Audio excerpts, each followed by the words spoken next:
So we doing good on time. 1:14's fucking amazing.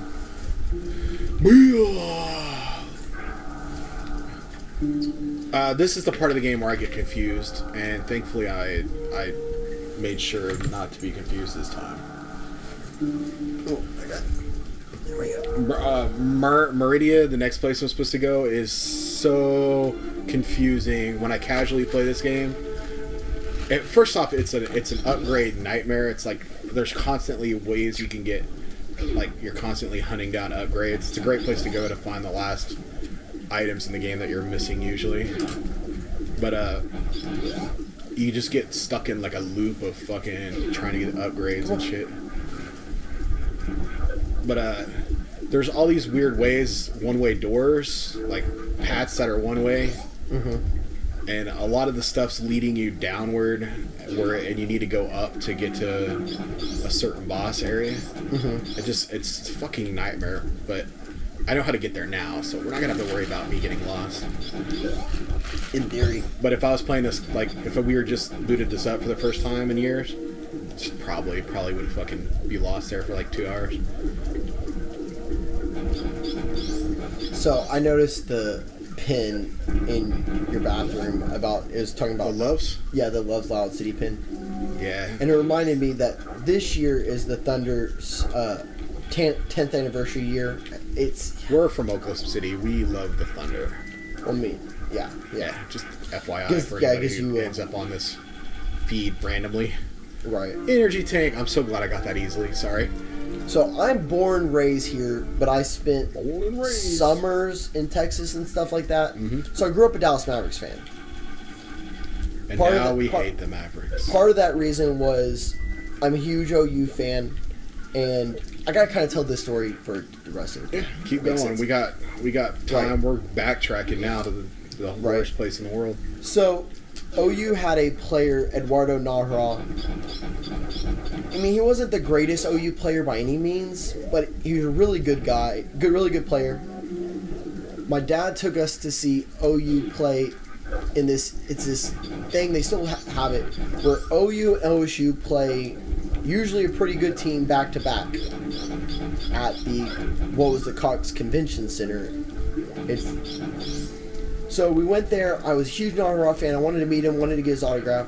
I walked, and back then, you know how you used to be able to move more freely at things?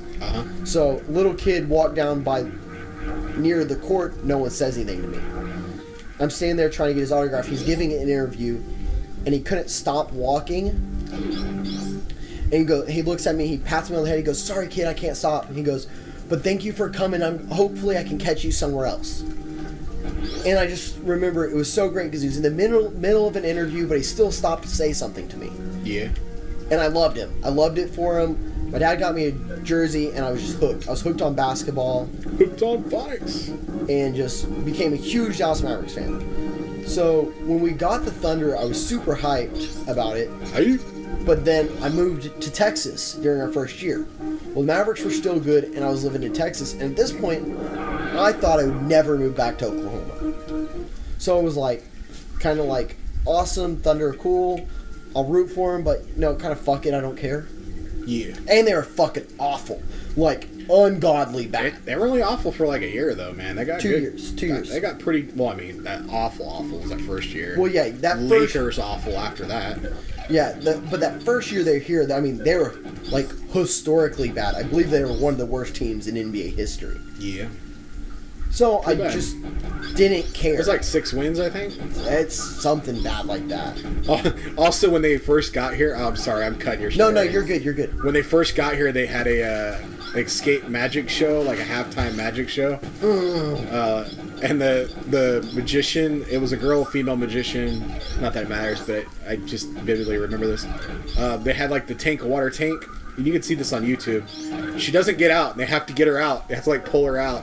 And she's clearly unconscious. They have to pull her out. Turn the lights back on for the arena. That happened when they were bad though, because they were like, and that's not even the worst thing to happen this year at the Thunder. It's so funny. I didn't jump on board with the Thunder until they started getting good. Yeah, pretty much. But I mean, You weren't a I bandwagon. was kind of like getting like very Oklahoma, getting into things that were Oklahoma pride type things. Starting to love where I live. You know what I mean? Yeah. Well, and people what got me into the Thunder, it was sort of that they were good. Like, I hate to say it that way, but it was that they were like why are they so good? Like, it was like surprising. Like, why does Oklahoma have this thing that's like come out, like, how are they so good already? And it blew my mind that this team that was in Oklahoma was actually competing, and that's what got me interested in the Thunder. And we were doing a bunch of stuff. We work at the Chili's in Yukon, and at that point we were doing a bunch of like Thunder stuff. Like we had these Thunder. It's called Thunder Blue Crew. I don't know. The Blue Crew. Yeah. Where they watched the road games at a place, and we were one of those places at the time. But just, like, people's general enthusiasm for the Thunder got me to pay attention, and then it kind of went from there. And then we started hanging out and fucking room. Going to the airport and stuff like that, too. Where Ibaka broke my finger. Ibaka, if you ever watched this, he broke my finger at the airport. It was awesome. He didn't do it on purpose. It was a complete accident. Like, we'd stick our fingers through the fence, and they'd come through and high-five us. And my finger just happened to get caught weird in the fence. I'm just fucking this up, by the way. It's just not as hard as it should be. This room sucks dick. Don't get me wrong. But it's a matter of not missing your jump, getting stuck in the sand. It turns into a nightmare. I feel like I fucked up. I know I'm supposed to come down here, but... Oh, that's the pipe I told you earlier that you go through. Oh, yeah, that's broken. You figure out it's broken, and then, like, it kind of hints that you can get to the other one. I think I need to go to the wave beam, but... Oh, shit. Where's the wave beam at?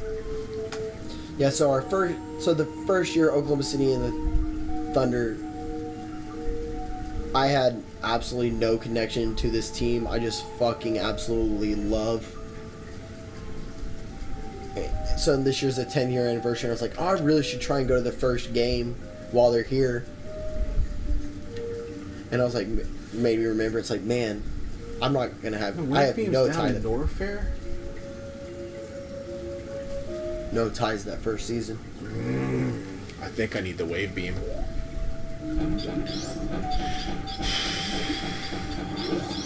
You have to backtrack. Yeah. Should you save? No, I think I literally I think it's the next place I'm supposed to go. I think I've just forgot that I have to go back to Norfair again. I'm concerned I'm wrong, but I'm pretty sure I'm right. I'm not sure if you can get to this boss without the wave beam.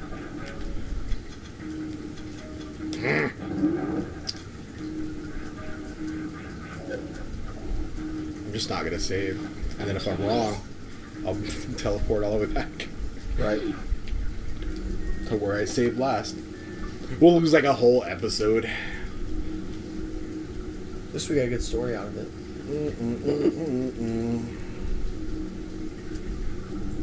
Yeah, I'm pretty sure there's a wave beam and some energy tanks and stuff that I need to get that are this way.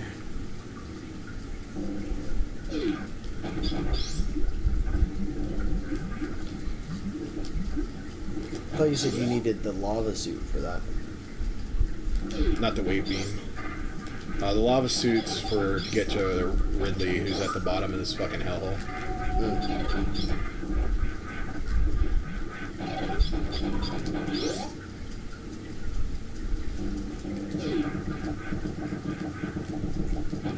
I should have went south where I'm at now. You can run through here.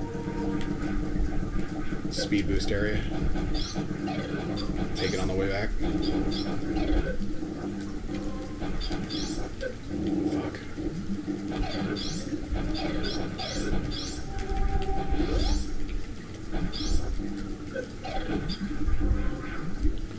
Where the fuck am I?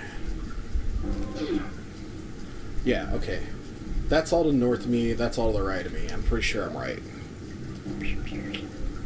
there'll be a thing to hook onto up here. God damn it. I might be wrong.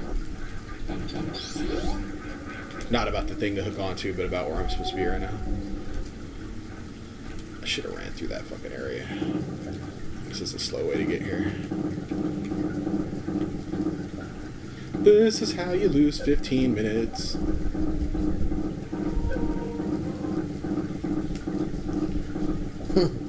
If I would have taken the run, I could have ran right to here. Right.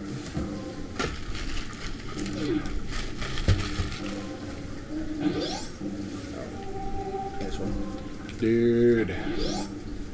I'll fuck this all up. That's what I was talking about earlier with the, Ice beam. yeah, like going back through areas and figuring out how powerful you are. So it's like, oh, this room's so much funner now that you have the ice beam. Burp, burp, burp.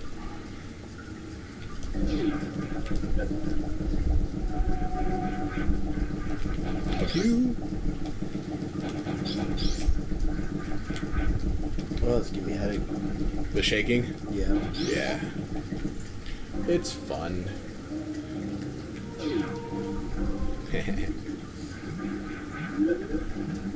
Oh, come on.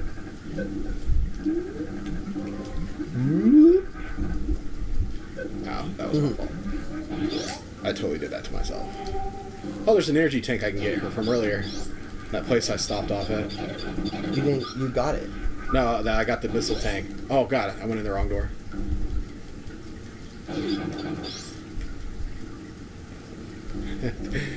This is why Maridia is also confusing, is because you can go all the way around the map looking for shit instead of actually trying to figure out Maridia. It's like the game tempts you to fucking not do the game at this point. Oh, yeah, I know what you're talking about.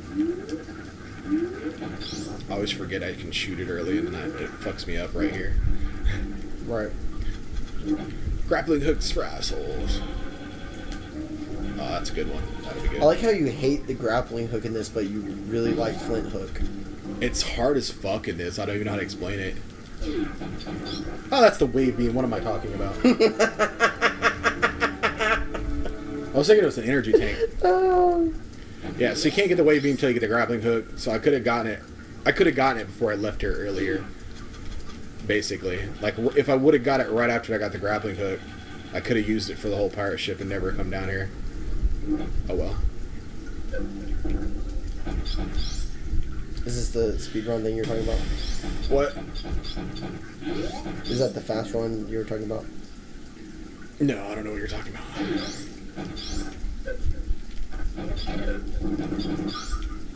I don't know what you're talking about. You said a place to run through fast, but I realize it's not. It's back that way. Oh, no. No. Yeah, I realize that it's back that way. I don't even understand how you know what you're looking at with that map. I'm making sure that the direction I'm at's where I need to go. Well, I realize that. There's just so much stuff going on in that map. You just look at it and you know exactly where you're at. Kill this guy and trigger the platform I need at the same time. This is why I played this game yesterday. Right. So I wasn't sitting around trying to figure this shit out. And then this gives me not only another fucking missile, but... Oh god, this is so much easier when you can run through fire. I have to say, the benefit of doing this out of order is I can not get hit by the fire. Or in a different order. When I did this yesterday, I didn't have the suit yet. Right. I like this missile hidden here. It's like, bonus! It's totally just a random bonus missile. And it's kind of a dickish missile for 100% runs.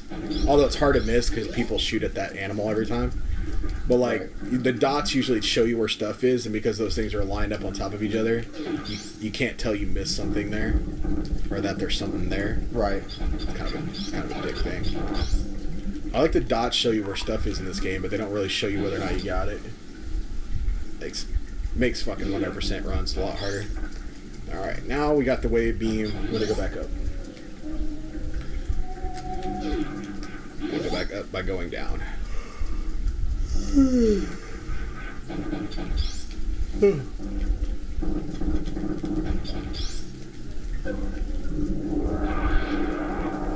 Best use for the super missiles in the game.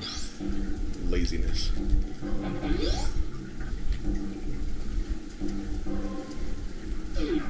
Oh, fuck you.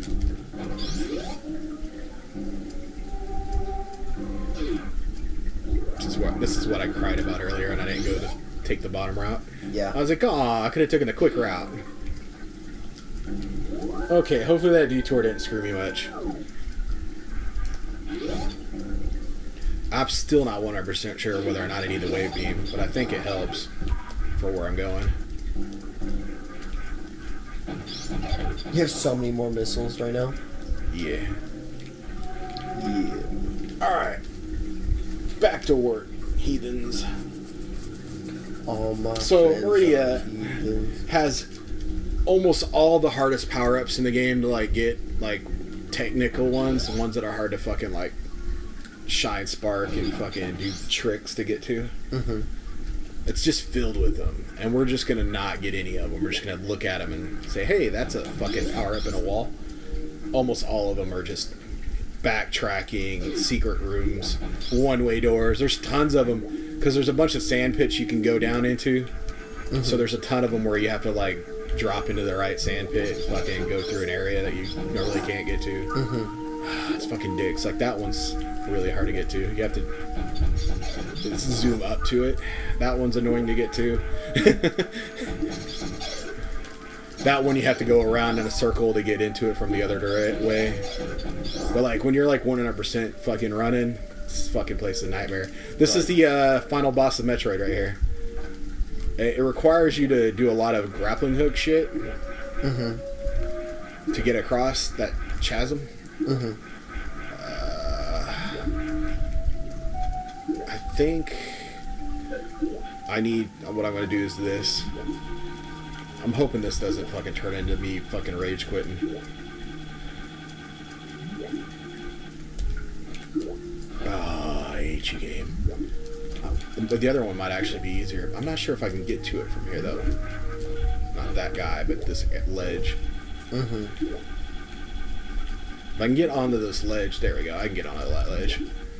All right. So what I didn't figure out yesterday was that you can, if you fucking run here, you can get enough momentum to fucking get that. Oh, I didn't have my thing hooked, which is where I was like, oh god, that's the easiest way to do it instead of fucking scaling the whole room.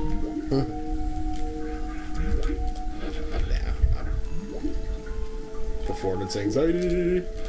It was so much easier yesterday when I figured this out. It's about patience. All of this is about patience. But you start getting pissed off. That's it. That's the final boss of fucking Metroid. That shit takes forever when you're first. I've spent so many hours in that fucking room figuring that shit out. Am I going up here? Fuck, I don't remember. I think so. But once you get past that, this whole next path basically is a clusterfuck path to get to the final. You need to take a break. Alright, it's probably a good time to take a break anyways, because I'm going to get lost if I don't. See you on the next episode.